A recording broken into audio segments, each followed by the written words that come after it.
الحمدللہ رب العالمین والصلاة والسلام علی سید الانبیاء والمرسلین اللہم صلی علی سیدنا و مولانا محمد وعلی آلہ واصحابہ وبارک وسلم وصلی علیہ۔ دنیا کے تمام دیکھنے والوں کو، تمام چاہنے والوں کو، تمام پیار کرنے والوں کو، اور جہاں جہاں تک اس وقت میری آواز کو سنا اور مجھے دیکھا جا رہا ہے، جنید اقبال کی جانب سے انتہائی محبت کے ساتھ السلام علیکم۔ ایک بار پھر ناظرین، آپ کو نور صبح نور کے ساتھ میں دل کی عطا گہرائیوں سے خوش آمدید کہتا ہوں، اور آئیے بلا توقف چلیں حضرت ابو انیس محمد برکت علی علیہ رحمہ کی تالیف اسماء نبی کریم صلی اللہ علیہ وآلہ وسلم سے رسول اللہ صلی اللہ علیہ وآلہ وسلم کا ایک اسم مبارک پڑھنے اور سننے کی سعادت حاصل کرتے ہیں۔ سیدنا الصابر صلی اللہ علیہ وآلہ وسلم، ہمارے سردار صبر کا دامن تھامنے والے، درود و سلام بھیجے اللہ آپ صلی اللہ علیہ وآلہ وسلم پر، آپ صلی اللہ علیہ وآلہ وسلم کے آل پاک پر اور صحابہ کرام رضوان اللہ تعالیٰ علیہم اجمعین پر۔ ارشاد باری تعالیٰ ہے کہ اے ایمان والوں، صبر اور نماز کے ساتھ مجھ سے بہا کرو، یقیناً اللہ صبر کرنے والوں کے ساتھ ہوتا ہے۔ سیدنا عبداللہ ابن مسعود رضی اللہ تعالیٰ عنہ سے مروی ہے، حضور نبی کریم صلی اللہ علیہ وآلہ وسلم نے فرمایا کہ آزمائشوں اور تکالیف پر صبر کرنا نصف ایمان ہے۔ جناب، آج سیدنا امام زین العابدین علیہ السلام کا سفر کربلا میں جو کردار ہے اس پر گفتگو ہوگی، آپ نے ضرور ہمارے ساتھ جڑے رہنا ہے۔ ناظرین، یعنی آئیے اس عظیم المرتبت ہستی کا ذکر پاک کرتے ہیں کہ آسمان کی بلندیاں بھی حیرت کے ساتھ جن کے یقیناً عزم و حوصلے اور صبر و استقامت کو تکتی تھیں، وادی بطحہ جن کے مقدس وجود کو اور نقش قدم کو پہچانتی ہے، بیت اللہ، حجر اسود اور حل و حرم کی ایک ایک شے جن کو جانتی ہے، گھرانہ اہل بیت کے جو انتہائی بہادر و حوصلہ مند سپوت ہیں، جن و انس و ملائکہ جن کے صبر و استقامت کے سامنے مبہوت ہیں، جن کا چہرہ مبارک تقدس و نورانیت کا شاہکار ہے، جن کا وجود امام علی مقام کی مہکار ہے، جو امام علی مقام امام حسین علیہ السلام کی نور نظر ہیں، جو بی بی شہر بانو سلام اللہ علیہا کے لخت جگر ہیں، جن کی دادی جان شہزادی کونین ہیں، جو مولائے کائنات کے دل کا چین ہیں، جن کی پھپھی جان عقیلہ بنی ہاشم ہیں اور جن کے تایا جان نواسائے ابی القاسم ہیں، جن کو بچپن میں مولائے کائنات کا فیضان منتقل ہوا، جو علم حدیث کے ماہر اور انتہائی فصیح و بلیغ شخصیت کے مالک تھے، جن سے ہزاروں مسلمان ظاہری و باطنی علوم کا فیضان باقاعدہ سمیٹا کرتے تھے، جو اپنے زہد و تقوی میں اور عبادت و ریاضت کی وجہ سے سید الساجدین اور زین العابدین کے تاج سے سرفراز ہوئے، جو انتہائی سخی تھے، انتہائی فیاض تھے، غرباء و مساکین و یتامہ کی جو ہے وہ سائلین کی خوب مدد کیا کرتے تھے، ان کو نوازا کرتے تھے، جن کے اوپر غموں کے، دکھوں کے، مصائب کے، آزمائشوں کے وہ پہاڑ ٹوٹے صاحب، وہ پہاڑ ٹوٹے کہ واللہ اگر ان آزمائشوں کا ایک حصہ بھی کسی پہاڑ پر اتار دیا جائے تو اس پہاڑ کا جگر جو ہے ان آزمائشوں کی وجہ سے پھٹ جائے، پارا پارا ہو جائے۔ جو 28 رجب المرجب کی قیامت خیز رات سے لے کر جب قافلہ حسینی نے مدینہ پاک چھوڑا اور مکہ پاک کا سفر کیا، اور پھر 8 ذوالحجہ کی دردناک دن تک جب سبط رسول صلی اللہ علیہ وآلہ وسلم کے قافلے نے مکہ پاک کو بھی آخری بار دیکھا اور کوفے کی جانب سفر کا آغاز کیا، اپنے بابا جان کے قدمین شریفین کی پیروی کرتے رہے، جن کی سماعتوں نے سفر کے دوران کوفے والوں کی بے وفائیاں سنی، جن کی سماعتوں نے سفر کے دوران امام علی مقام امام حسین علیہ السلام کے سفیر اور محبان کی شہادتیں سنی، جن کے وجود نے بیماری کے عالم میں بھی بھوک پیاس کی انتہائیں برداشت کی، جن کی نگاہوں نے میدان کربلا میں وہ قیامت خیز مناظر اور دل کو پھاڑ دینے والی شہادتیں دیکھیں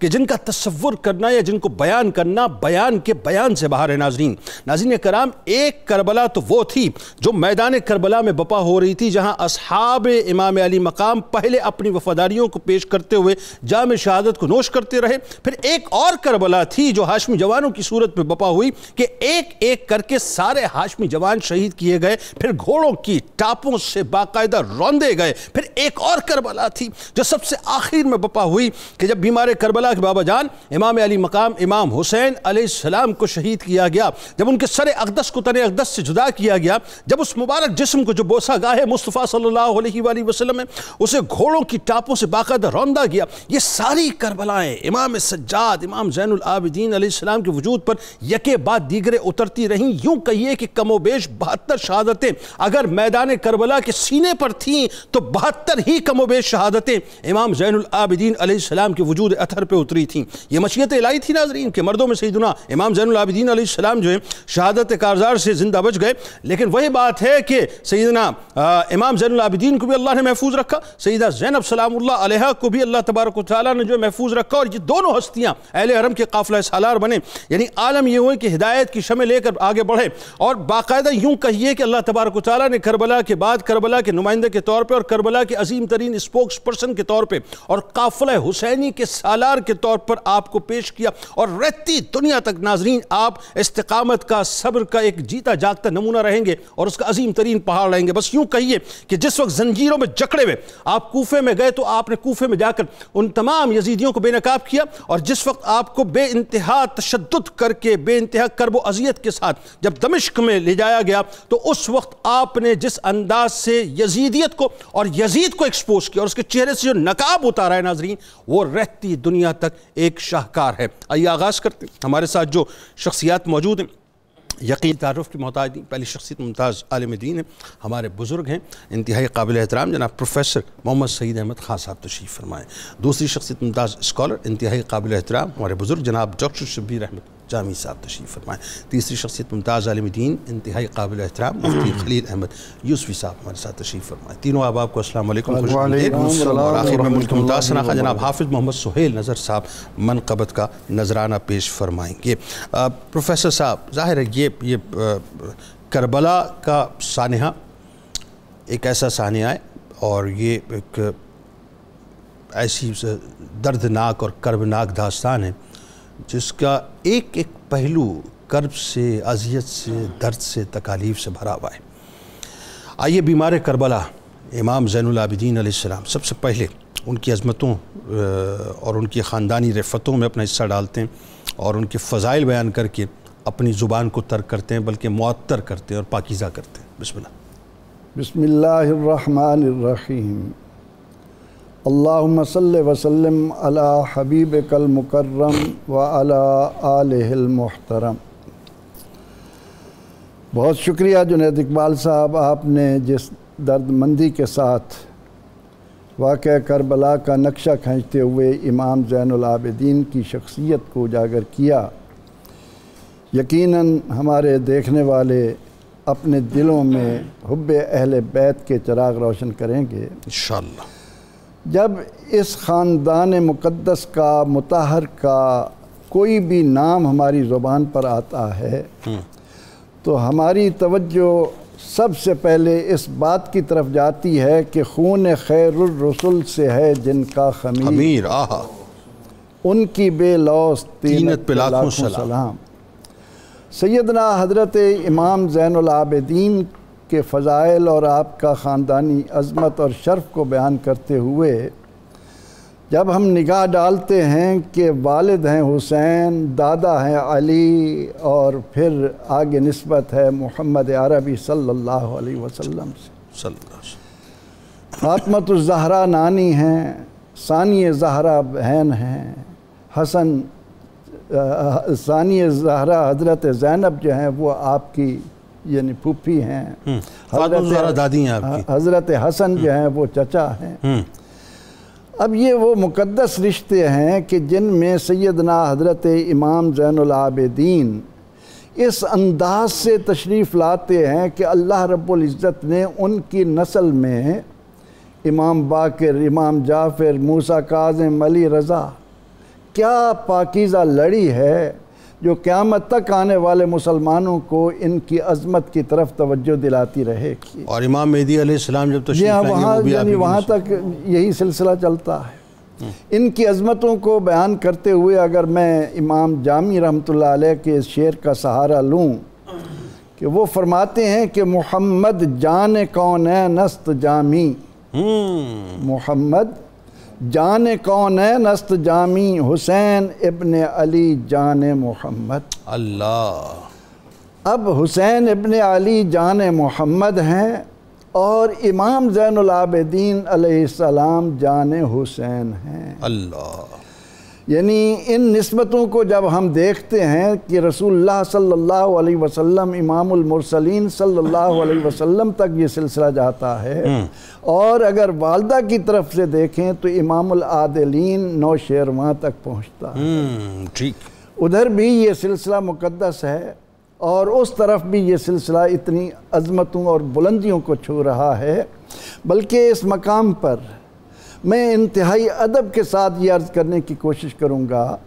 کہ سیدنا امام زین العابدین کی عظیم شخصیت نے قیامت تک آنے والے اہل ایمان کو اپنے وجود سے ایک یہ بھی درس دیا ہے کہ خبردار،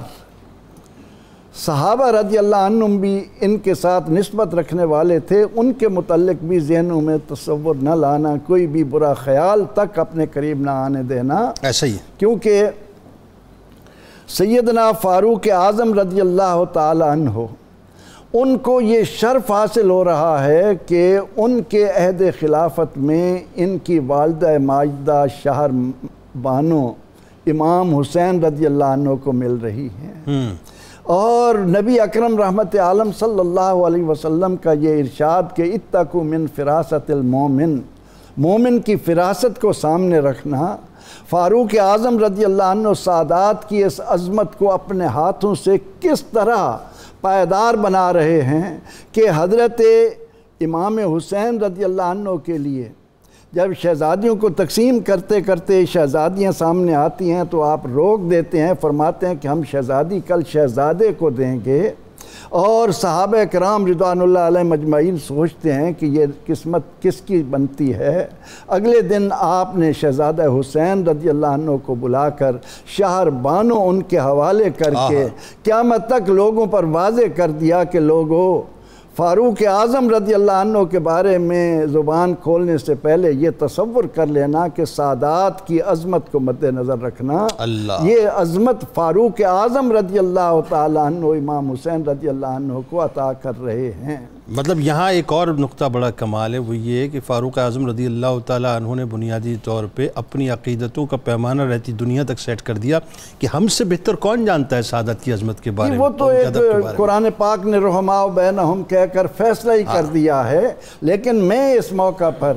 امت کے سامنے جو بات پائیداری کے ساتھ رکھ رہا ہوں کہ اگر فاروق اعظم رضی اللہ عنہ کے بارے میں کسی نے ذہن میں غلط خیال بھی پیدا کرنے کی کوشش کی تو وہ سادات کے بارے میں کہاں جائے گا؟ تو سیدنا حضرت امام زین العابدین بیمار کربلا اس باپ کے بیٹے ہیں جن کا سر تن سے جدا ہونے کے بعد بھی قرآن کی تلاوت کر رہا ہے۔ سیدنا امام زین العابدین رضی اللہ تعالی عنہ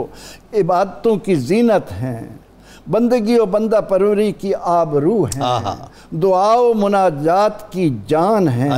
خضوع و خشوع کی روح ہیں۔ آپ کی خلقت توکل و معنت کے ضمیر سے ہوئی، جنہوں نے دعا کو علو عطا کیا، مناجات کو کیسی رسائی عطا کی، ایسے انسان تھے۔ انہیں یہ سجاد کیوں کہا جاتا؟ جب بھی کوئی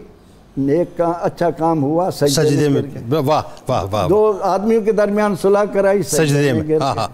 اب اللہ کی نعمت ملی فوراً سجدے میں گئے۔ تو بندہ پروری اور عبادت کی یہ شان ہے اس انسان کی، جنہوں نے کربلا کے واقعے کو اپنی آنکھوں سے دنیا کے سامنے اس کا، اور یہ اتنا لطیف پیرا ہے ان کی ہستی کا، اتنا لطیف۔ ویسے تو ظاہر ہے پوری شخصیت آپ کی پوری ہستی لطیف ہے، لیکن یہ اتنا سمجھ لیجئے کہ خوبصورت سا میسیج ہم تمام لوگوں کے لیے، اگر صرف اس جملے کی حلاوت کو میں محسوس کروں کہ دو لوگوں میں صلح کروائی تو سجدہ کر لیا، اللہ نے کوئی نعمت عطا کی تو سجدہ کر لیا، کسی بات پہ خوش ہوئے تو سجدہ کر لیا، مینز مطلب اگر آپ محسوس کریں تو ہمارا تعلق اپنے رب کے ساتھ ایسا ہی ہونا چاہیے۔ ایکچولی دینے والا تو وہی ہے نا، تو اصل تو یہ کہ سب سے پہلے جو اسی کی بارگاہ میں جھک جانا چاہیے، اور وہ جو کنیکٹیوٹی اللہ سے پھر بنتی ہے آپ کی، اس کا لطف ہی کچھ اور ہوتا ہے۔ ڈاکٹر صاحب اب آئیے، مدینہ پاک سے لے کر ظاہر ہے پورے سفر کربلا میں آپ کا انتہائی عظیم ترین ایک کردار ہے، اور آپ کی موجودگی بذات خود جو ہے آپ کا ایک کردار ہے، خاص کر جب آپ میدان کربلا کی بات کرتے ہیں تو وہ منظرنامہ تو یقیناً بیان کے بیان سے باہر ہے کہ اپنے پیاروں کی ساری شہادتیں جو ہیں وہ آپ اپنے جھیلتے رہے اپنے سینے اتھر پہ، آپ اپنی نگاہوں میں جھیلتے رہے، ذرا اس منظرنامے کو تھوڑا سا بیان کیجئے۔ بسم اللہ الرحمن الرحیم. بہت خوبصورت باتیں ہو رہی ہیں حضرت امام زین العابدین علیہ السلام کے بارے میں. اللہ تعالیٰ کے ایک نظام قدرت ہے. اللہ تعالیٰ نے کچھ لوگوں کو بھیجا ہی اس لیے ہوتا ہے تاکہ وہ ایک معیار کا اور نمونے کا تعین کر کے جائیں کہ مصائب و مشکلات کے پہاڑ بھی ٹوٹ رہے ہوں تو تب بھی آپ نے کون سا کردار پیش کرنا ہے. عام طور پر کہا تو یہی کہا جاتا ہے کہ جو بندہ بیمار ہو وہ بنیادی طور پر جسمانی طور پر کمزور ہو جاتا ہے. ذہن اور قلب کا چونکہ جسم سے بھی تعلق ہوتا ہے تو ذہنی اور قلبی طور پر بھی کمزور ہوتا ہے. ایسا ہی دیکھیں کمزوری کے سارے اسباب موجود ہیں لیکن جسم بھی طاقت فیل کر رہا ہے اور دل و دماغ بھی طاقت میں ہے. تو سوال یہ کہ یہ کرنٹ کہاں سے آ رہا ہے؟ تو اگر میں یہ کہہ دوں یہ کرنٹ سادات کا اور اہل بیت کا خاصہ ہے. جسم بیمار ہے، دماغ بیمار نہیں، دل بیمار نہیں، حوصلہ بیمار نہیں، گھبراہٹ نہیں، مایوسی نہیں، بھاگنا نہیں، شکوہ نہیں، ہمیشہ وقار، حوصلہ بیمار نہیں ہے. واہ ہمیشہ وقار، ہمیشہ استغنا، ہمیشہ استقامت، ہمیشہ حق گوئی اور ہمیشہ اس ماحول میں وہ سارا منظر دیکھتے رہے. میں تو کہتا ہوں قدرت کا ایک اپنا نظام ہوتا ہے. اس منظر کو دیکھنے میں حضرت زینب سلام اللہ علیہ کا بھی ضرور کردار ہوگا لیکن چونکہ وہ بنیادی طور پر مستورات میں آتی ہیں تو وہ حجابات کے ماحول میں رہتی ہوں اس منظر کو پراپر دیکھنے کی گواہی اللہ نے امام زین العابدین کو بنایا. ظاہری طور پر وہ بیمار ہے لیکن ان کی آنکھیں، ان کا دماغ اور دل وہ ساری پکچر ریسیو کر رہے ہیں، وہ سارے تاثرات کیچ کر رہے ہیں تاکہ کل یہ جو تنہائی کے سفر میں یہ جو اشقیاء نے واقعہ کر دیا کل اس کو بیان کرنے والا کوئی صادق و امین بندہ بھی چاہیے. اچھا یہ بات اس طرح سے بھی انڈورس ہوتی ہے ڈاکٹر صاحب آپ کی کہ ظاہر ہے جب ہم واقعہ کربلا پڑھتے ہیں تو کئی مرتبہ امام سجاد نے جو ہے وہ اپنے بابا جان کی خدمت میں عرضی پیش کی کہ میں جانا چاہتا ہوں، میں جانا بھی چاہتا ہوں، آپ کو روکا، میں جانا چاہتا ہوں، آپ کو روکا گیا. یہ کئی مرتبہ ہے. تو اس کا مطلب ہے کہ قدرت کا یہ تھا کہ ایک بندہ جو اس وقت میچور بھی ہو وہ سارے منظر کو دیکھے، اس کو فیل بھی کرے اور بعد میں امت کو ایک میسج بھی دے کر جائے کہ یہ سارا کچھ ہونے کے باوجود بھی ہم جس مشن پر تھے، ہم جس مقصد پر تھے، ہمارا جو پیغام تھا وہ پھر بعد میں آپ نے خطبات کی شکل میں بیان بھی فرمایا جیسے بعد میں وہ ڈسکس ہوں گے. اس بات کو ذرا جنید صاحب دل کی گہرائیوں میں دیکھیں. کیا وہ اللہ کے ساتھ تعلق ہے؟ بالکل ایسا. کیا وہ نبی کے ساتھ تعلق ہے؟ بالکل ایسا. کیا وہ اپنے والد کے ساتھ تعلق ہے؟ اتنی گہری کمنٹمنٹ میں کھڑا ہونا اور بیماری کے اتنے شدید اثرات میں بھی بالکل صحیح رہنا، ہوش میں رہنا، کوئی مایوسی پیدا نہ ہونے دینا، یہ حضرت زین العابدین کا وہ کردار ہے، وہ سطح ہے کہ تاریخ ایسی گواہیاں دینے سے قاصر ہے. اچھا میں ایک جملہ ابتدا میں ادا کر چکا اور روی میں جملہ ہم ادا تو کر دیتے ہیں لیکن اگر اس کی تھوڑا سا اس جملے کی گہرائی میں، اس کی ڈیپتھ میں اور اس کی گہرائی میں جانے کی کوشش کریں تو اندازہ ہو کہ صاحب یہ جملہ جو ہے وہ واقعتاً مطلب اس کو بیان کرنا جو ہے وہ ممکن نہیں ہے کہ آپ 28 رجب المرجب 60 ہجری اور اپنے نانا جان کا مدینہ پاک چھوڑ رہے ہیں اپنے بابا جان کے ساتھ. اب آپ سوچئے کہ یہ نگاہیں اور یہ سینہ وہ ہے، یعنی نگاہیں وہ ہیں جو سارے مناظر کو محفوظ کر رہی ہیں، دردناک اور کربناک، پھر مکہ پاک ہے، پھر اس کے بعد جو ہے فائنلی کربلا ہے، اور پھر وہ سینہ محفوظ کر رہا ہے ان تمام تر آہ و بکا کو، تکالیف کو اور شہادتوں کو اور آزمائشوں کو.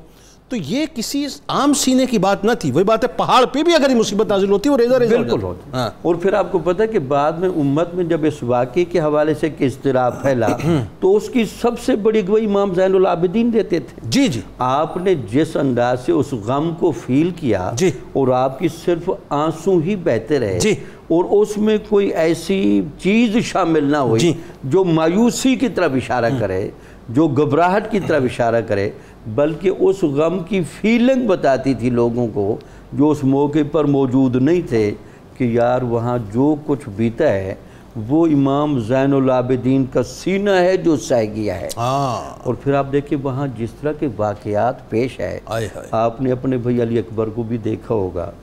علی اصغر کو بھی دیکھا ہوگا، آپ نے امام حسین کو جاتے ہوئے بھی دیکھا ہوگا۔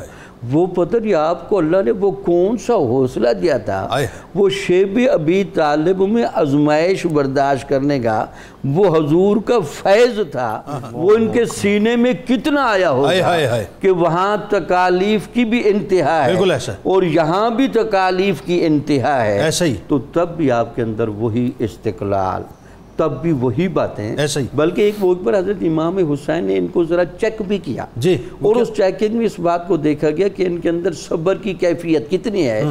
تو انہوں نے کہا جی آپ کے اندر جو مزاج کی گہرائی میں نے دیکھی ہے، اس پر حضرت ابراہیم علیہ السلام کا گہرا فیض لگتا ہے۔ حضرت ابراہیم علیہ السلام کو بھی جب آگ میں ڈالا جا رہا تھا، اس وقت قدرت کا سارا نظام مل گیا، جبرائیل نمائندگی کے لیے تھوڑا سا اشارہ، ان کا نہیں مجھے مالک دیکھ رہا ہے، تو یہی کیفیتیں آپ کی بھی تھیں۔ اس میں ڈاکٹر صاحب ایک اور بات جو بڑی اہم ترین ہے، اور وہ دیکھیں نا ایک لاجیکل بات ہے، اور لاجیکل بات یہ ہے کہ for the sake of argument, اس میں کہیں خدا نخواستہ کمپیریزن نہیں ہے، بلا تمثیل عرض کروں، ہم جیسا عام اللہ تعالیٰ سب کی اولادوں کو محفوظ رکھے، سب کے والدین کو محفوظ رکھے، مفتی صاحب اگر مثال کے طور پہ خدا نخواستہ کسی کا کوئی جوان اولاد اس کے سامنے چلی جائے، اس کے باپ کا انتقال ہو جائے، مطلب باپ کے ساتھ جو اس طرح کی شدت والا معاملہ ہو جائے، بھائیوں کے ساتھ ہو جائے یا رشتہ داروں کے ساتھ ہو جائے، آپ ایک آدھ دو تین جو ہیں وہ اپنا بہت سے بہت لاشیں برداشت کر سکتے ہیں، اس کے بعد آپ کی جو اسٹیٹ آف مائنڈ ہے نا وہ تباہ ہو جائے گا، آپ کی کیفیت کچھ اور ہو جائے گی، آپ اپنے آپ کو پھاڑنے لگ جائیں گے۔ 72 شہادتیں برداشت کی امام زین العابدین علیہ السلام نے اپنے سینے کے اوپر اپنی نگاہوں میں۔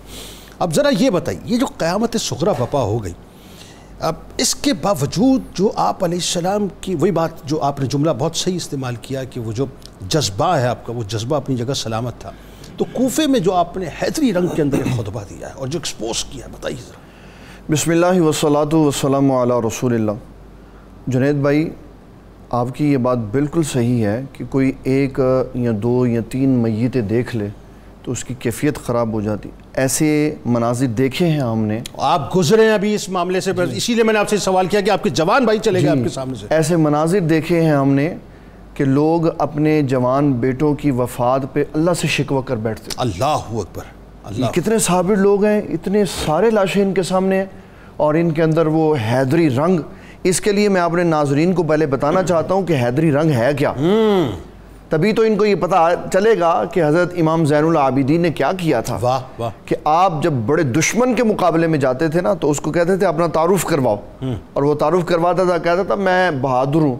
میں فلاں ہوں، میں تیر انداز ہوں۔ آپ فرماتے تھے تو بہادر اب بنا ہے، میری ماں نے تو مجھے پیدا ہی شیر کیا ہوا۔ یہ آپ کا وہ حیدری رنگ تھا، اور جب آپ گفتگو فرماتے تھے فصاحت بلاغت اتنی عظیم ہوتی تھی کہ لوگ دھنگ رہ جاتے تھے کہ حضرت علی المرتضیٰ لفظ کہاں سے جوڑ رہے ہیں، اللہ، ایسے لگتا تھا جیسے الہام ہو رہا۔ اور پھر حضرت امام زین العابدین نے کوفہ میں اتنے صدمات کے بعد جب ممبر پہ کھڑے ہو کر خطاب فرمایا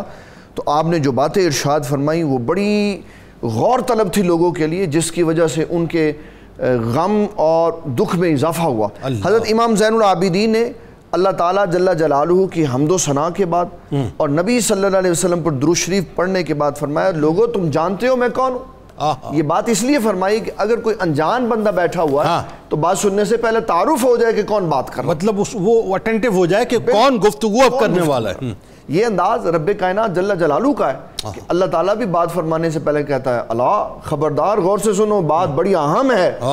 تو حضرت امام زین العابدین نے لوگوں کو پہلے متوجہ کیا کہ غور سے سنو، میں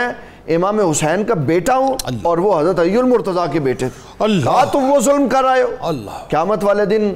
حضور صلی اللہ تعالیٰ علیہ وسلم کو کیا منہ دکھاؤ گے کہ اللہ تعالیٰ نے جن سے محبت کا حکم ارشاد فرمایا ہے تم نے انہی کے ساتھ ظلم کر دیا، تم نے انہی کی آل اولاد کو شہید کر دیا۔ جب قیامت کے روز نبی صلی اللہ علیہ وسلم کے سامنے جاؤ گے تو کون سا منہ لے کے جاؤ گے، کیا کہو گے جا کے شفاعت کرنے کے لیے؟ اور امام زین العابدین نے کہا کہ جس نے ہمارے ساتھ برا کیا ہلاکت ہے اس کے لیے، کہ اس نے یہ خیال ہی نہیں کیا کہ ہم تھے وہ جن سے محبت کرنی تھی، اللہ، ہم تھے وہ جن کے ساتھ نبھانا تھا، ہم ایمان کا جز تھے اور ہمارے ساتھ ساری محبتیں وابستہ تھیں، اور تم نے ہر شے کو ختم کر کے فرات کے کنارے ہمارے آباء و اجداد پہ وہ ظلم کیا، ان کے اوپر وہ تشدد کیا، اور پھر سب سے بڑا ظلم یہ کہ ان کی تدفین کا بھی ہمیں موقع نہیں دیا۔ اللہ، یہ سارا کچھ امام زین العابدین نے اس خطبے میں کہا جو غم اور کمزوری کی کیفیت میں تھا۔ اس میں اپنے ناظرین کو یہ بتانا چاہتا ہوں، شروع سے اسلاف کا یہ طریقہ کار چلا آ رہا ہے کہ انسان اپنی جسمانی کیفیت سے بوڑھا نہیں ہوتا، ہمتوں سے بوڑھا ہوتا۔ یہ وہ آل رسول ہیں جن کی ہمتیں ہمیشہ جوان رہی ہیں، جنہوں نے اپنی زندگیوں کو اللہ اور اس کے رسول کے دین کے لیے وقف کیا۔ کیا کہنے ناظرین کرام، بات وہی ہے، جتنا بڑا منصب ہے اتنی بڑی آزمائش ہے، جتنا بڑا رتبہ ہے اتنی ہی بڑی آزمائش ہے، جتنا بڑا مقام ہے اتنی ہی بڑی آزمائش ہے، جتنا بڑا اسٹیچر ہے اتنی بڑی آزمائش ہے، جتنا بڑا مرتبہ ہے اتنی بڑی آزمائش ہے۔ ظاہر ہے سرور دو جہاں صلی اللہ علیہ وآلہ وسلم کی آل ہیں تو آزمائش بھی پھر اتنی ہی انتہا کی ہونی تھی، لیکن سبق ہمارے لیے صاحب کہ ہم جو ہیں آج ایک چھوٹی سی تکلیف کے اندر جو ہے وہ منہ سے کیا کچھ بکواس کر دیتے ہیں، وہاں آپ دیکھیے کہ جہاں صبر کرنا مشکل ہوتا ہے وہ شکر کی اعلیٰ ترین منازل کے اوپر بیٹھے ہیں اور پھر بھی امت کی رہنمائی کر رہے ہیں۔ درود پاک سرکار کی بارگاہ میں، ان کی آل کی بارگاہ میں پیش کیجئے۔ لوٹ کے آپ کو بتاتے ہیں کہ یزید کا ظلمت قضا، میں دربار نہیں کہتا، یزید کا ظلمت قضا، اس میں کیا گفتگو ہوئی یزید کے ساتھ، اور دمشق کی جامع مسجد میں جس انداز سے آپ نے ایکسپوز کیا یزید کو، کس طرح سے کیا ہمارے ساتھ جڑے رہی ہے۔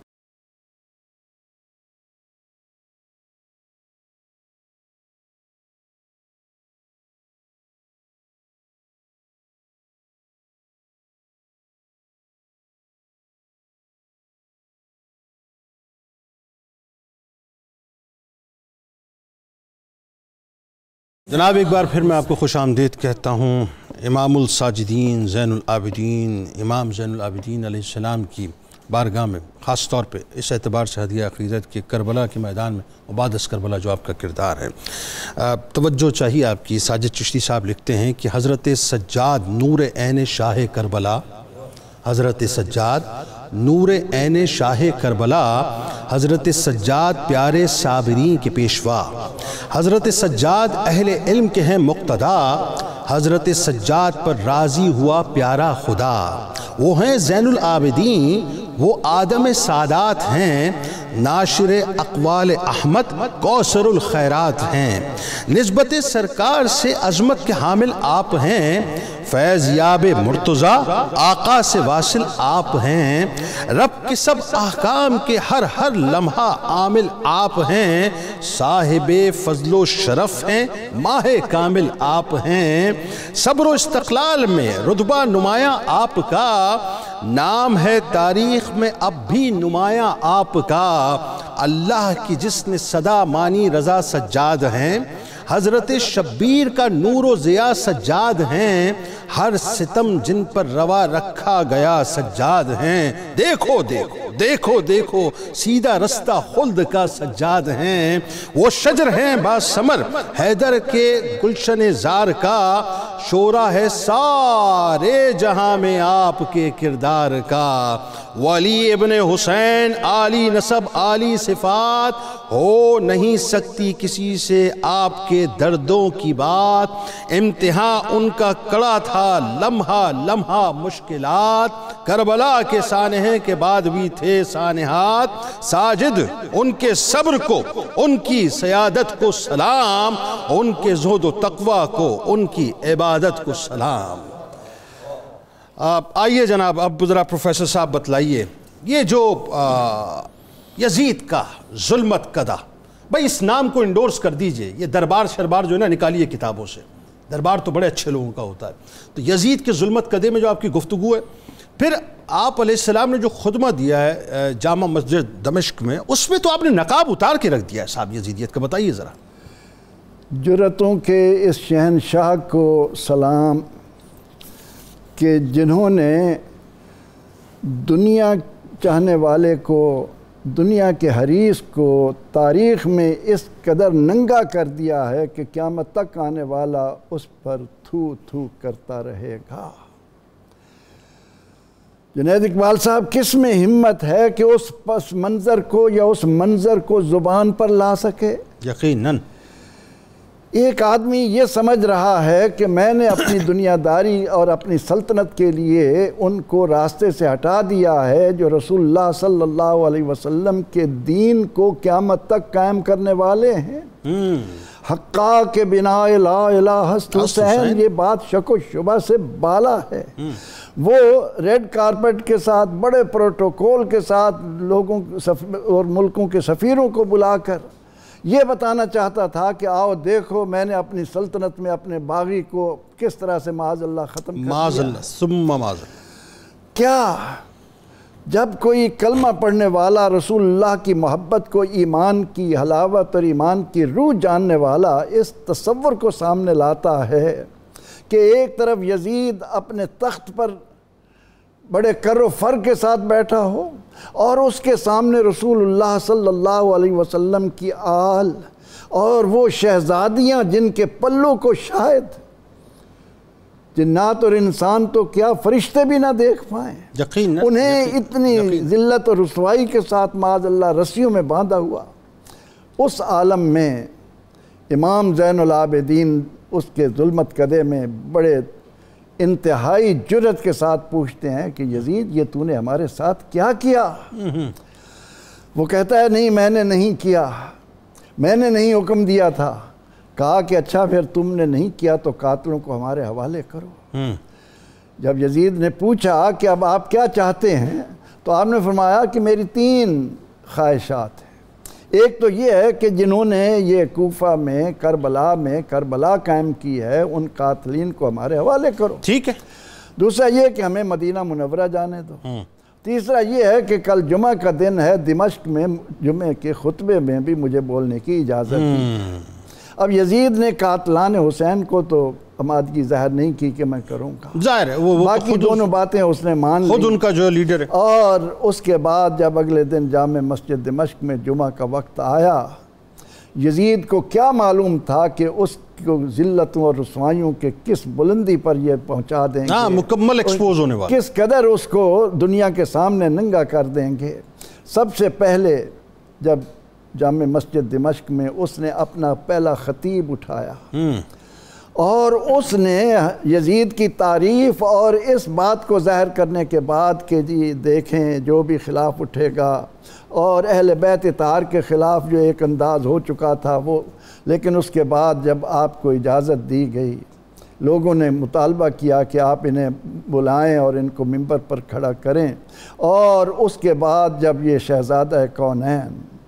امام حسنین کے شہزادے جنت کے سرداروں کے نسل پاک کو قیامت تک قائم رکھنے والے آتے ہیں، لوگ متوجہ ہیں کہ دیکھیں کیا کہا جاتا ہے، تو آپ آتے ہی فرماتے ہیں کہ لوگوں سنو، اللہ نے ہمیں 6 امتیازات عطا فرمائے ہیں اور ہمیں 7 فضیلتوں سے نوازا ہے۔ وہ کیا؟ ہمارے 6 امتیازات یہ ہیں کہ ہمارے پاس علم ہے، سبحان اللہ، ہمارے پاس حلم ہے، سبحان اللہ، ہمارے پاس معاف کر دینا ہے، سبحان اللہ، ہمارے پاس سخاوت ہے، سبحان اللہ، ہمارے پاس فصاحت و بلاغت ہے، سبحان اللہ، ہمارے پاس شجاعت ہے، سبحان اللہ، اور چھٹی بات یہ ہے کہ مومنوں کے دلوں میں ہماری محبت اللہ نے پیدا کر دی۔ اللہ اللہ اللہ۔ اس کے بعد جب آپ نے 7 فضیلتوں کا ذکر کیا تو فرمایا کہ یاد رکھو ہم اللہ کے آخری نبی کی اولاد ہیں، ہم صدیق امیر المومنین علی مرتضیٰ رضی اللہ عنہ کے پاس ہیں، ہم جعفر طیار سے نسبت رکھنے والے ہیں، ہم شیر خدا شیر مصطفیٰ صلی اللہ علیہ وسلم حضرت حمزہ سے تعلق رکھنے والے ہیں۔ ان فضیلتوں کو بیان کرنے کے بعد آپ نے بڑے خوبصورت انداز میں لوگوں سے یہ کہا کہ سنو، میں پسر زمزم و صفا ہوں، میں فرزند فاطمۃ الزہرا ہوں، میں اس کا فرزند ہوں جسے پس گردن ذبح کیا گیا، میں اس کا فرزند ہوں جس کا سر نو کے نیزہ پر بلند کیا گیا، ہمارے دوست روز قیامت سیر و سیراب ہوں گے، ہمارے دشمن قیامت کے دن بدبختی سے اٹھائے جائیں گے۔ آپ کے ان کلمات کو سن کر لوگوں کے اندر جو ایک جذبہ اور جوش پیدا ہوا، آپ نے فوراً مؤذن کو حکم دیا کہ اٹھو تکبیر کہو۔ یزید نے کہا کہ آپ نے یزید نے یزید نے وہ گھبرا گیا تھا اس وقت، ظاہر ہے گھبرا گیا کہ تھا، پتہ چلا، وہ تو سمجھتا تھا کہ غموں کے اندر اتنا دبا ہوا کیا بولے گا، لیکن اس کے بعد جب اقامت کہی گئی آپ کلمات سنتے رہے، لیکن جب مؤذن نے کہا کہ اشہد ان محمد رسول اللہ، آپ پھر اٹھ کھڑے ہوئے، اس کو اللہ رسول کا واسطہ دے کر کہا کہ تھوڑی دیر کے لیے یہاں رک جا، اور آپ نے اتنے بڑے اجتماع میں لوگوں کو مخاطب کر کے کہا کہ اے یزید بتا محمد میرے نانا ہے یا تیرے نانا ہے، آئے بس بات ہی ختم، بات ہی ختم، بات ہی ختم۔ یہ سننا تھا، لوگ آئیں اور چیخیں مار رہے تھے، اور یزید فوراً بعد میں کہا کہ یہ کہہ کر اٹھ کر چلا گیا کہ مجھے نماز کی بھی کوئی ضرورت نہیں۔ بس یہ وہ جملہ تھا جس نے سمجھ لیجئے کہ اس کی پوری جو ظلمت کی عمارت تھی نا، اس کو زمین بوس کر کے، اس ایک جملے نے زمین بوس کر کے رکھ دیا، ایکسپوز کر دیا اس کو۔ ڈاکٹر صاحب اب بات یہ ہے کہ اگر میں تھوڑا تمیدن اگر میں اس سوال کو تھوڑا سا اس طرح سے اس کی بنت کر کے آپ کے سامنے پیش کروں، آدم علیہ السلام بھی ظاہر ہے ایک ٹراما سے گزرے، کیونکہ حابیل و قابیل کا معاملہ، قابیل نے جو شہید کر دیا حابیل علیہ السلام کو، اسی طرح سے اگر آپ ابراہیم علیہ السلام کو دیکھیں وہ بھی ظاہر ہے مطلب ایک مشکل انتہائی آزمائشوں سے گزرے لیکن صبر کے ساتھ۔ پھر اگر آپ مثال کے طور پہ یعقوب علیہ السلام کی بات کریں تو یوسف علیہ السلام کا معاملہ وہ ایک ظاہر ٹراما سے گزرے، وہ ایک صبر کی کیفیت۔ ایوب علیہ السلام کی بات کریں تو صبر ایوب تو ظاہر مثالی ہے۔ اب آپ بات بڑھاتے چلے جائیے انبیاء کے حوالے سے،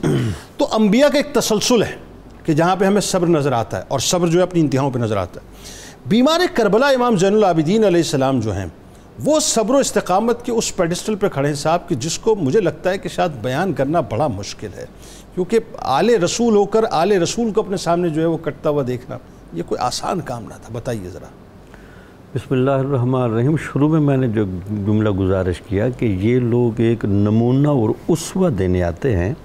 اور اللہ تعالیٰ کے بہت سارے فرمودات کا یہ مصداق ظاہر کرتے ہیں۔ یہ قرآن مجید کی آیت کا معنی آپ حضرت امام زین العابدین کو سامنے رکھ کر دیکھیں، ان الذین قالوا ربنا اللہ ثم استقاموا، سبحان اللہ، بے شک وہ لوگ جنہوں نے کہا ہمارا رب اللہ ہے، پھر اس پر استقامت کے ساتھ ڈٹے رہے۔ اس آیت کے کئی مصداقات ہیں، انبیاء کے بعد اس کا مصداق اگر آپ تلاش کرنا چاہیں تو آپ کو امام زین العابدین کی شخصیت نظر آئے گی۔ سبحان اللہ۔ وَاسْتَعِینُوا بِالصَّبْرِ وَالصَّلَاةِ اِنَّ اللَّهَ مَعَ الصَّابِرِينَ کی کیفیت کو آپ گہرائی میں دیکھنا چاہیں کہ نماز کے ساتھ اور صبر کے ساتھ استعانت حاصل کر کے ایک معیار قائم کر دینا کہ نہ نماز کسی صورت میں ختم ہو اور نہ صبر کی کیفیت زائل ہو۔ اگر میں کہہ دوں صبر سے مراد ہوتا ہے معاملات زندگی میں ایک بیلنس رکھنا، اور نماز سے مراد ہوتا ہے عبادت کی گہرائی، یعنی حقوق اللہ اور حقوق العباد میں ایک کمال توازن رکھنا تاکہ کسی جگہ عیب و نقص نہ آنے پائے، اس کا بھی استعارہ بنے امام زین العابدین۔ بے شک آپ نے بعد میں جو نمازیں پڑھ کے دکھائیں اور آپ نے صبر کا جو مظاہرہ کر کے دکھایا اور استقامت کر کے دکھایا، یہ اس لیے تھا جس طرح آپ جملہ کہہ رہے تھے ہماری زندگیوں میں بھی مشکلات آ سکتی ہیں، لا علاج مریض آ سکتے ہیں، جی پریشانیاں آ سکتی ہیں، ایسے ہی ملکی حالات آ سکتے ہیں، بہت ساری وبائیں آ سکتی ہیں، ایسے ہی، لیکن اس صورت میں اللہ کے ساتھ تعلق، اللہ کے نبی کے ساتھ تعلق امام زین العابدین کی سنت کو سامنے رکھتے ہوئے کرنا چاہیے تاکہ اندازہ لگے کہ مسلمان کتنا صابر ہوتا ہے، کتنا شاکر ہوتا ہے، اور عبادت کے ساتھ کتنی گہری وابستگی کا مظاہرہ کرتا ہے۔ تو آپ نے دیکھا یہ امام زین العابدین بعد میں آپ جتنا عرصہ بھی رہے تو ہر کوئی دیکھتا رہا کہ صبر، عبادت، توکل، شکر اور اس پورے واقعے کی صحیح نمائندگی وہ آپ کا وجود مبارک کر رہا تھا۔ تو آپ لوگوں کو میسج دیتے تھے، لوگوں کو زبان حال سے بتاتے تھے، بلکہ صبر کی کیفیت کے اس سے اور بڑا کیا انداز آپ لگائیں گے، صبر کے ساتھ جب سخاوت بھی مل جائے، یعنی عام طور پر صبر والے بندے میں سخاوت نہیں رہتی، لیکن یہاں صبر اور شکر ہم آہنگ ہوئے پڑے ہیں۔ شمر جیسا بدبخت آدمی بھی جب حالات کے ان زیادتیوں میں آتا ہے اس کی ضیافت بھی کی جا رہی ہے، اس کو بٹھایا بھی جا رہا ہے، اس کو کھلایا بھی جا رہا ہے، دو کردار متعین کیے جا رہے ہیں۔ قاتلین پہ بھی کریم ہے، قاتلین پہ بھی کریم ہے، صرف یہ دکھانے کے لیے یزیدی کیسے ہوتے ہیں، وہ حسن پارے، وہ حسن مطلق کے شاہدین، ان کو کس طرح پسپا کیا گیا، جو اصل مجرم بھی سامنے ہے لیکن جو اس کا بنیادی حق بنتا ہے ضیافت کا، اس کو کھلانے کا، اس کو پلانے کا، اس میں صبر کا وہ رنگ تو دیکھیں کہ جب وہ سامنے آیا ہوگا آپ کو کیا کچھ یاد نہیں آیا ہوگا، لیکن اس کے باوجود بھی اس کو پناہ بھی دی جا رہی ہے، کھانا بھی کھلایا جا رہا ہے، اس کو ایک پیغام بھی دیا جا رہا ہے کہ حسینی کیسے ہوتے ہیں، سبحان اللہ، حیدری کیسے ہوتے ہیں، محمدی کیسے ہوتے ہیں۔ سبحان اللہ۔ اور یہ دیکھیں نا، صبر تو ظاہر ہے مصیبت کو انسٹنٹ جو ہے وہ برداشت کرنے کا نام ہے نا، مطلب ایسا نہیں ہے کہ بعد میں تو جا کے آپ کو ظاہر ہتھیار ڈالنے ہوتے ہیں، تو صبر وہ مجبوراً نہیں، صبر تو یہ ہے کہ یہاں پریشان ہیں خدا نہ خواستہ، اور یہاں جو ہے آپ فوراً انسٹنٹ جو ہے وہ اللہ تبارک و تعالیٰ کی بارگاہ سے رجوع کر لیں۔ اچھا، اب اس میں جو بڑی اہم ترین بات ہے آخر میں وہ یہ کہ جو ظاہر سننے والے بھی اس بات کو سننا چاہیں گے کہ کربلا بپا ہوئی، شہادتیں ہوئیں، اس میں روایتوں میں ظاہر ہمیں یہی ملتا ہے کہ کربلا میں تمام مرد جو ہیں وہ جام شہادت نوش کر چکتے ہیں۔ امام زین العابدین علیہ السلام اور ان کے صاحبزادے امام باقر علیہ السلام کو اللہ تبارک و تعالیٰ جو ہے محفوظ رکھتے ہیں، کہ قدرت کی کیا حکمت عملی۔ اور اگر امام حسن پاک علیہ السلام کی ہم بات کریں تو ان کے ظاہر شہزادے امام حسن مصنع علیہ السلام جو ہیں، تو یہ بنیادی طور پہ اس میں قدرت کی کیا حکمت، یہ تو راز اللہ ہی جانے، لیکن ایک عام فہم جو ہے وہ کیا کہتا ہے اس بارے میں، یہ بتائیے۔ جنید بھائی، بہت ساری آیات اللہ تبارک و تعالیٰ جل جلالہ کے قرآن مجید کی اور بہت ساری احادیث نبی صلی اللہ علیہ وسلم کی ڈسکنیکٹ ہو جاتی اگر ساری شہید ہو جاتے۔ اللہ تعالیٰ قرآن مجید میں فرماتا ہے قُلْ لَا أَسْأَلُكُمْ عَلَيْهِ أَجْرًا إِلَّا الْمَوَدَّةَ فِي الْقُرْبَى، کہ محبوب صلی اللہ علیہ وسلم آپ ان سے فرما دیجئے کہ میں اپنی دعوت و تبلیغ پہ تم سے کوئی اجر نہیں مانتا، لیکن میری اہل بیت سے محبت کرنی ہے، مودت رکھنی ہے۔ تو جب ساری اہل بیت ہی شہید ہو جاتی تو اس آیت کا معنی کیا رہ جاتا؟ اور پھر سادات کا فیضان ہمیں کیسے نصیب ہوتا؟ پھر سیدزادے کہاں ہوتے؟ جی، اس پہ حضور صلی اللہ تعالیٰ علیہ وسلم کی ایک اور حدیث شریف بڑی اہم ہے۔ آقا کریم صلی اللہ تعالیٰ علیہ وسلم نے جب آپ آخری خطبہ ارشاد فرمایا تو فرمایا میں تمہارے پاس دو چیزیں چھوڑے جا رہا ہوں، ٹھیک، ایک قرآن شریف اور ایک اپنی اہل بیت۔ اللہ، تو قرآن شریف نے تو قیامت تک رہنا ہے، بالکل صحیح۔ اسی طرح اہل بیت کو اللہ تعالیٰ نے ان کے ذریعے سے زندگی عطا فرمائی کیونکہ انہوں نے بھی قیامت تک رہنا ہے، اور یہ نمونہ ہے۔ اور یہ کیسی زندہ حدیث ہے، آپ دیکھیے کہ اس کے اگلے جملے جس کا مفہوم یہ ملتا ہے کہ یہ دونوں ساتھ رہیں گے یہاں تک کہ میرے حوض کوثر پہ آئیں۔ یعنی سرکار نے اسی وقت بشارت کربلا سے پہلے دے دی تھی کہ سادات کبھی بھی ختم نہ ہوں گے، یہ میرے سرکار کی بشارت تھی۔ لوگ کویسچن کر سکتے تھے اس کے اوپر، اتنی خوبصورت حدیث سیدنا عمر بن خطاب رضی اللہ تعالیٰ عنہ، آپ نے یہ سنا کہ رسول اللہ صلی اللہ علیہ وسلم کا فرمان عظیم، اور سنایا حضرت علی المرتضیٰ سے، ان کو بتایا یہ بات، کہا میں نے یہ بات سنی ہے کہ حضور پاک صلی اللہ علیہ وسلم کا ایک فرمان مجھے ملا کہ آپ نے فرمایا قیامت والے دن سارے نسب ختم ہو جائیں گے اور صرف ہمارا نسب باقی ہے۔ تو کہا کہ میں آپ کے نسب سے جڑنا چاہتا ہوں۔ اللہ، تو حضرت علی المرتضیٰ رضی اللہ تعالیٰ عنہ نے ام کلثوم کے ساتھ جوڑ دیا۔ لوگ یہ سوال کر سکتے تھے بات قیامت کی کر رہے ہو، نسب تو دنیا میں ختم ہو گیا، اس کے لیے اللہ تبارک و تعالیٰ نے اس کو برقرار رکھا۔ اور اس میں سب سے اہم آیت یہ ہے، اللہ تعالیٰ فرماتا ہے اِنَّا أَعْطَيْنَاكَ الْكَوْثَرَ فَصَلِّ لِرَبِّكَ وَانْحَرْ إِنَّ شَانِئَكَ هُوَ الْأَبْتَرُ، میرے حبیب آپ کا دشمنی ختم ہوگا، آپ ہمیشہ سدا سلامت رہیں گے۔ سبحان۔ تو ان ساری حکمتوں کے ساتھ اللہ تعالیٰ جل جلالہ نے آپ کے خاندان کو برقرار رکھا اور بتایا کہ اللہ تعالیٰ نے جیسے نوح علیہ السلام کے طوفان کے بعد دنیا دوبارہ آباد کی تھی، ان شہزادوں سے اللہ تعالیٰ نے دوبارہ سید آباد کی ہے۔ یعنی سرکار مدینہ صلی اللہ علیہ وآلہ وسلم کی نسل پاک سیدہ کائنات بی بی فاطمہ الزہرا سلام اللہ علیہ سے ہوتی ہوئی بنیادی طور پہ اگر میں بہت تیزی کے ساتھ بات کروں تو امام زین العابدین علیہ السلام سے جو ہے وہ باقاعدہ جاری و ساری ہوئی رہتی، دنیا تک جاری و ساری رہے گی۔ اور دوسرا اس میں جو اہم ترین پہلو ایک تو یہ، دوسرا ایک یہ بتائیے امت کی رہنمائی جو بڑا اہم ترین پہلو ہے، اور جتنے آئمہ ہیں ظاہر ہے آپ کی نسل پاک سے آتی ہوئی، تو بڑی اہم بات ہے نا، بتائیے ذرا اس کے بارے میں۔ جنید بھائی، اس میں پہلی بات تو یہ ہے کہ صرف یہی نہیں بلکہ امام حسن کی اولاد سے بھی نسل چلی ہے، بالکل صحیح، امام حسین سے بھی، بالکل صحیح، حسنی حسینی سید دونوں موجود ہیں۔ ہمارے غوث اعظم رضی اللہ تعالیٰ عنہ نجیب الطرفین سید تھے، حسنی حسینی، داتا صاحب حسنی سید ہیں، بالکل صحیح، دونوں طرف سے چلی ہے۔ بالکل صحیح۔ اور پھر جو فیضان حضرت امام حسین رضی اللہ تعالیٰ عنہ کی اولاد سے چلا ہے،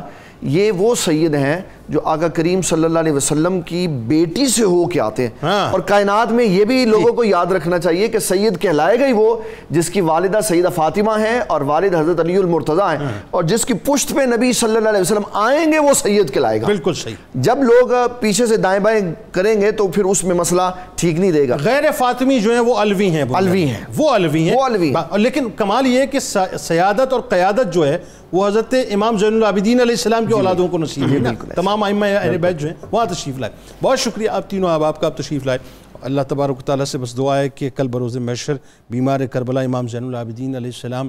کا صدقہ ذکر کرنے والوں اور سننے والوں کو عطا ہو جائے تو صاحب پھر جینے کو اور کیا چاہیے۔ کتاب الشفا روحانی ترقی کا عمل آپ کو بتلاتے ہیں۔ ہر فرض نماز کے بعد 100 مرتبہ پہلا کلمہ شریف جو ہے درود شریف کے ساتھ پڑھنے کا معمول بنا لینے سے روحانی ترقی حاصل ہوگی اور عبادات میں خشوع و خضوع بھی پیدا ہوگا۔ امام حسین علیہ السلام کا قول مبارک ہے کہ انسان کو بادل جیسی صفات کا مظہر ہونا چاہیے، کیونکہ جب وہ برستا ہے تو وہ پھولوں کے ساتھ ساتھ کانٹوں کو بھی سیراب کرتا ہے۔ روزنامہ 92 نیوز میں آج مضمون ضرور پڑھیے گا۔ امام زین العابدین کا جو سفر کربلا کے حوالے سے کردار ہے، بہت خوبصورت آرٹیکل ہے، اور ٹویٹر پہ میں فالو کر لیجئے، فیس بک پیج کو لائک کر لیجئے، یوٹیوب چینل کو سبسکرائب کر کے بیل آئیکن کو ضرور کلک کر لیجئے گا۔ ملک کے ممتاز شناخواہ جناب حافظ محمد سہیل نظر صاحب ہمارے ساتھ موجود ہیں، آپ کو خوش آمدید، السلام علیکم۔ منقبت کا نذرانہ آپ سے پیش کروائیں گے۔ جاتے جاتے اپنی روح سے ذرا تجدید عہد وفا، لا یؤمن احدکم حتی اکون احب الیہ من والدہ وولدہ والناس اجمعین۔ اللہ تعالیٰ آپ کا، ہمارا، ہم سب کا، پاکستان کا اور امت مسلمہ کا حامی و ناصر و آمین۔ پاکستان کا مطلب کیا؟ لا الہ الا اللہ محمد رسول اللہ صلی اللہ علیہ وسلم۔ مصطفیٰ کے دلربا سجاد ہیں، سجاد ہیں، مصطفیٰ کے دلربا سجاد ہیں، سجاد ہیں، رونق آل عبا سجاد ہیں، سجاد ہیں گل زہرا حسین ابن علی کا چاند یہ ہیں، گل زہرا حسین ابن علی کا چاند یہ، حق کا سیدھا راستہ سجاد ہیں، سجاد ہیں، حق کا سیدھا راستہ سجاد ہیں، سجاد ہیں، وہ عظیمت آشنا، وہ عبد رب مصطفیٰ، وہ عظیمت آشنا، وہ عبد رب مصطفیٰ، ظلمت غم میں ضیا سجاد ہیں، سجاد ہیں، ظلمت غم میں ضیا سجاد ہیں، سجاد ہیں، وہ ہے ساجد قاسم علم علی، خود بھی علی، وہ ہے ساجد قاسم علم علی، واصل رب العلا سجاد ہیں سجاد ہیں، واصل رب العلا سجاد ہیں سجاد ہیں، رونق آل عبا سجاد ہیں سجاد ہیں۔